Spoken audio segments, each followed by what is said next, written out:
हमारे खुदावन यीशु की अंजील मुक़द्दस लूका के मुताबिक उसका 17 बाब 20 से 25 आयत तक। एक दिन जब फरीसियों ने यीशु से पूछा कि खुदा की बादशाही कब आएगी, तो यीशु ने जवाब में उनसे कहा कि खुदा की बादशाही नमूद के साथ नहीं आती और ना कहा जाएगा कि देखो यहाँ है या वहाँ, क्योंकि देखो खुदा की बादशाही तुम्हारे दरमियान है।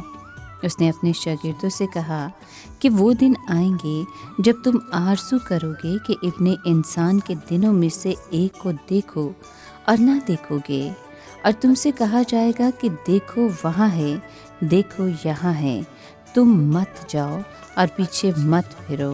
क्योंकि जैसे बिजली चमक कर आसमान के उफ़क़ से लेकर उफ़क़ तक दिखाई देती है, वैसा ही इब्ने इंसान अपने दिन में होगा।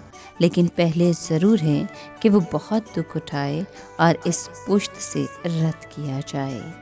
पाक कलाम के पढ़े और सुने जाने पर खुदावंद की बरकत हो, खुदा का शुक्र हो। अजीज़ दोस्तों, हमें मालूम नहीं कि बादशाही के बारे में सवाल करने में फरीसी मुखलिस थे या फिर सिर्फ मजाक से ऐसा कर रहे थे, लेकिन हम इतना ज़रूर जानते हैं कि तमाम यहूदी एक ऐसी बादशाही की राह देख रहे थे जो बड़ी कुदरत, शान और जलाल के साथ बर्पा होगी। वो ज़ाहरी निशानों और ज़बरदस्त सियासी हलचल के मुंतज़र थे। निजात दहिंदा ने उनको बताया कि खुदा की बादशाही ज़ाहरी तौर पर ना आएगी।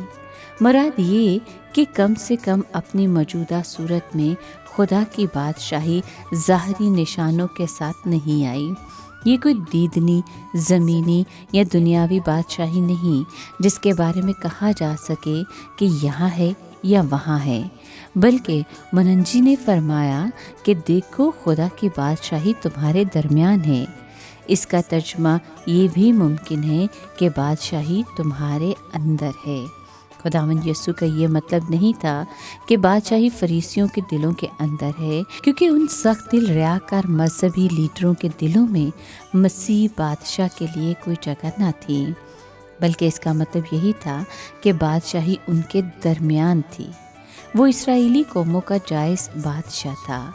उसने मोजज़ात किए और अपनी असनाद सब के सामने खुले तौर पर पेश कर दी थी, लेकिन फरीसी उसे कबूल करना चाहते ही नहीं थे। इसलिए जहाँ तक उनका ताल्लुक़ है, खुदा की बादशाही ने अपने आप को पेश कर दिया था, लेकिन उनको कतई तौर पर नज़र नहीं आ रही थी।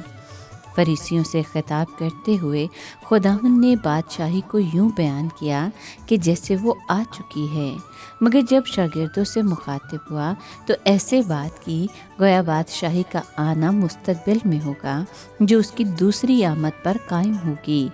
लेकिन इससे पहले खुदावंद ने इस अरसे का बयान किया जो उसकी पहली आमद और दूसरी आमद के दरमियान हायल होगा। वो दिन आएंगे कि तुम इब्ने आदम के दिनों में से एक दिन को देखने की आरज़ू करोगे और ना देखोगे। दूसरे लफ्ज़ों में शागिर्दों को आरज़ू होगी कि वैसा एक दिन नसीब हो जब खुदावंद ज़मीन पर हमारे साथ था और हम उसकी खुशगवार रफ़ाकत से लुत्फ़अंदोज़ होते थे। एक लिहाज से वो दिन उन दिनों की पेशगी अक्स थे जब वो कुदरत और जलाल के साथ वापस आएगा।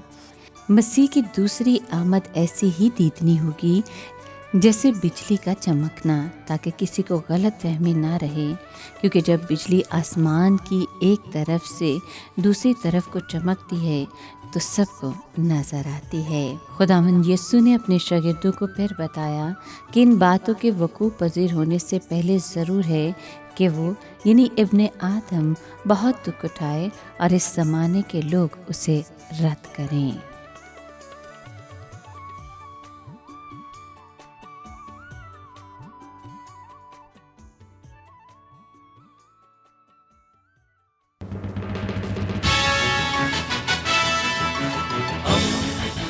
दोस्ती का पैगंबर, रेडियो वेरितास एशिया।